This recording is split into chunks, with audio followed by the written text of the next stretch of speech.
Agora nós vamos falar aqui sobre preparo.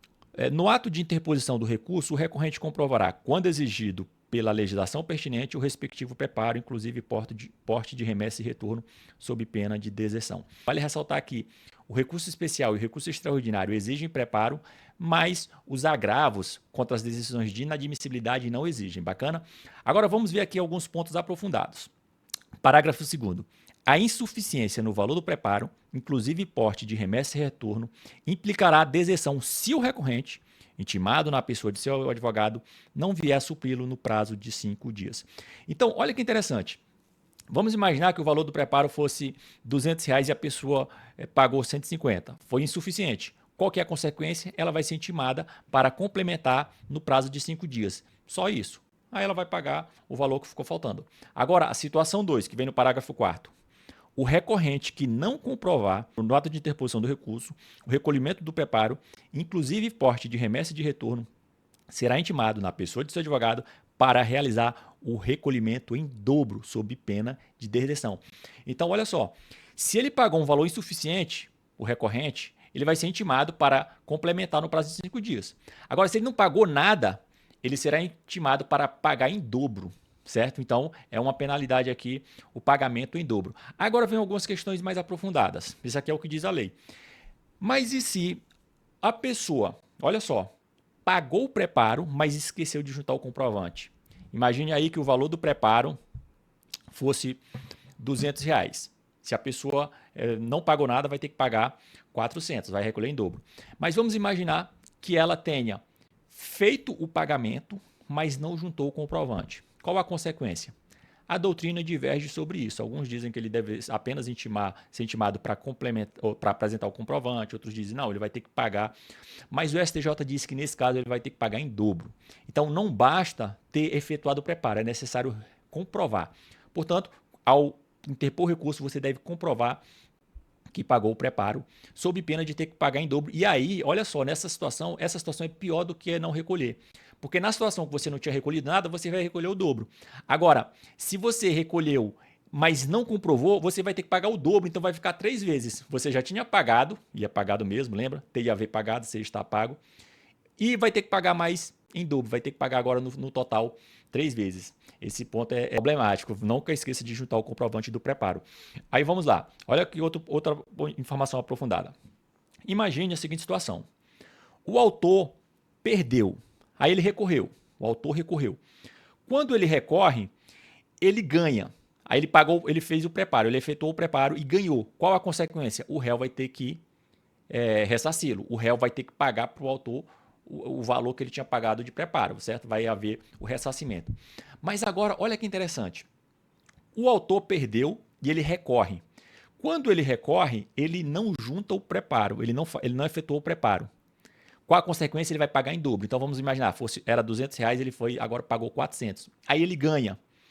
O réu vai ter que ressarcir, só que ele vai ressarcir só 200. Porque aquele valor a mais, em virtude de ele não ter pagado, é considerado uma multa, é penalidade. E a penalidade é pessoal. Ou seja, o autor foi penalizado por não ter efetuado o preparo dentro do prazo legal, não comprovou o pagamento do preparo. Ele vai pagar em dobro, aí essa penalidade não passa para o réu, no caso aí no exemplo, e o réu vai ter que ressarcir apenas do valor que ele pagou indevidamente, o valor simples. Olha um precedente do STJ. Uma vez concedida, a gratuidade de justiça prevalecerá em todas as instâncias e para todos os atos do processo. Olha só, eu decidi falar isso aqui para vocês porque recentemente eu fiz uma consultoria e é o que aconteceu. A pessoa tinha ganhado a gratuidade de justiça na primeira instância e aí ela recorreu para a segunda instância e pediu de novo. Ela não deveria ter pedido, ela deveria apenas ter comprovado que já tinha a gratuidade. Mas a pessoa foi pedir a gratuidade e o tribunal indeferiu. Então a pessoa teve que pagar as custas, né? Foi uma situação complicada. Então, quando você obtiver a gratuidade na primeira instância, você já vai ter que, você não vai precisar pedir novamente na segunda instância, né, e depois nas instâncias extraordinárias, mas você vai ter que comprovar. Olha só o que diz aqui o STJ nesse sentido. A mera alegação de que a parte litiga sob o manto da gratuidade da justiça não é suficiente para afastar a deserção do recurso, notadamente se está desprovida de comprovação idônea acerca do seu deferimento. Então, você não precisa pedir gratuidade para o STJ, se você já recebeu na primeira instância, mas você deve comprovar. Quando você for recorrer, você vai comprovar que já obteve a gratuidade da justiça. Olha, eu não estou recolhendo o preparo porque eu obtive a gratuidade de justiça. Mas você não pode só falar, eu não estou recolhendo o preparo porque eu obtive a gratuidade da justiça. Você vai ter que mostrar a parte dos autos que mostra que a pessoa tem a gratuidade da justiça. Ela pode indicar lá nos autos, pode pegar a decisão e anexar no seu recurso, enfim, para mostrar que tem o benefício da gratuidade da justiça. Outra coisa que eu já vi, pessoal, quando a pessoa interpõe o recurso especial, ela interpõe no tribunal de segunda instância. E aí eu já vi algumas vezes a pessoa não pediu a gratuidade para o tribunal de segunda instância, deixou para pedir lá no STJ. Mas isso não é possível, você tem que pedir a gratuidade já no tribunal de segunda instância, beleza? Mais outro ponto aqui sobre esse assunto aqui, ó. O entendimento desta Corte Superior consolidou-se no sentido de que o pagamento das custas, como no caso concreto, em que a parte recolheu o preparo do recurso especial, é incompatível com o pedido de gratuidade da Justiça. Qual foi a questão? A pessoa recolheu o preparo e depois pediu a gratuidade de justiça. Isso é ilógico. Ora, se ele diz que não tem condições de pagar, como é que ele pagou? Então, assim, se a pessoa for pedir a gratuidade, ela não deve pagar. Ela deve pedir e esperar. Se for indeferido, aí sim que a pessoa vai efetuar o pagamento. Não faz sentido fazer o pagamento e depois pedir a gratuidade. Outro precedente do STJ.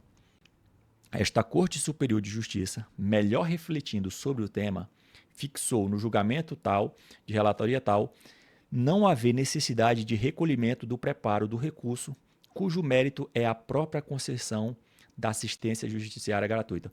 Eu trouxe esse ponto aqui também por causa de uma consultoria que eu realizei recentemente. A pessoa pediu a gratuidade lá para o relator e o relator indeferiu. E aí ela queria interpor agravo interno. Então a pessoa me perguntou, eu preciso pagar o preparo do agravo interno porque o relator indeferiu e me intimou para pagar. Aí eu disse, não.